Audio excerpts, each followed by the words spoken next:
Hello, আসসালামু আলাইকুম।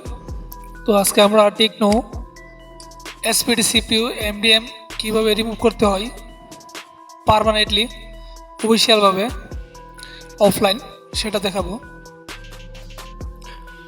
তো আপনারা দেখতে থাকেন।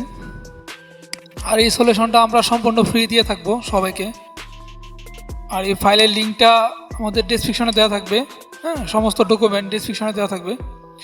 এই ফাইলটা আপনি তারাই পাবেন যারা আমাদের চ্যানেলটা সাবস্ক্রাইব করবেন। সাবস্ক্রাইব করে আমার হোয়াটসঅ্যাপে একটা স্ক্রিনশট দিবেন, তারপরে রিকোয়েস্ট পাঠালে আমি এখান থেকে অ্যাকসেপ্ট করে দিব। অ্যাকসেপ্ট করার পরপরই আপনারা এখান থেকে ফাইলটা ডাউনলোড করতে পারবেন।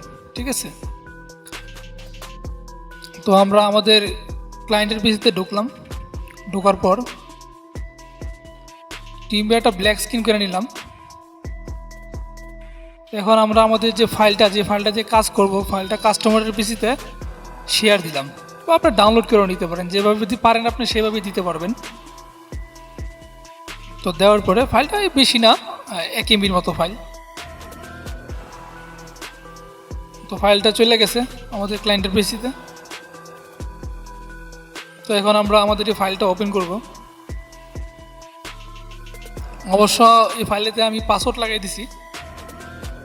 পাসওয়ার্ড নেওয়ার জন্য অবশ্যই আমরা নক দিবেন। তারপরে আমাদের যে এমডিএম যে EXE ফাইলটা, হ্যাঁ, এটা ওপেন করবেন। তারপরে এখানে পাসওয়ার্ড চাবে, তো আমি পাসওয়ার্ডটা দিতেছি। তো টুলটা কিছুক্ষণের ভিতরে ওপেন হবে। তো আমরা টুলটা ডাইকে দিতেছি, কারণ টুলটা এমনিতে দেখাতে যেতেছি না, কারণ যারা আমার সাবস্ক্রাইবার তারা একমাত্র টুলটা পাবেন। তারপরে এখানে আমরা যে কাজ করব, যে ডকুমেন্টটিতে আমরা এখানে আমাদের ডকুমেন্টটা বসাইলাম। অবশ্য যারা বুঝতেছেন তারা তো বুঝতেছেন যে ডকুমেন্টটা কি, আমি ডকুমেন্টটা বললাম না। তো ডকুমেন্টটা দিলাম। দেওয়ার পরে মোবাইলটা অন অবস্থায় কেবল লাগায় রাখবেন। কেবল লাগানোর পরে জাস্ট পাওয়ার বাটন প্রেস করবেন। এখানে রিবুট অপশন আর অফ অপশন আসবে, আপনারা জাস্ট অফ করে দিবেন।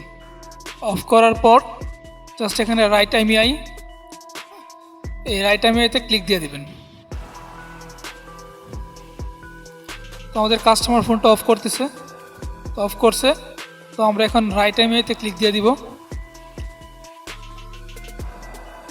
তো রাইট IMEI ক্লিক দেওয়ার পরে মোবাইলটা অটোমেটিক অফ হয়ে যাবে। অফ হওয়ার পর আবার অটোমেটিকই অন হবে। ঠিক আছে, কিছু করতে হবে না। তো অন হওয়ার মাঝখানের ভিতরে আমাদের কাজটা হয়ে যাবে 30 সেকেন্ডের ভিতরে।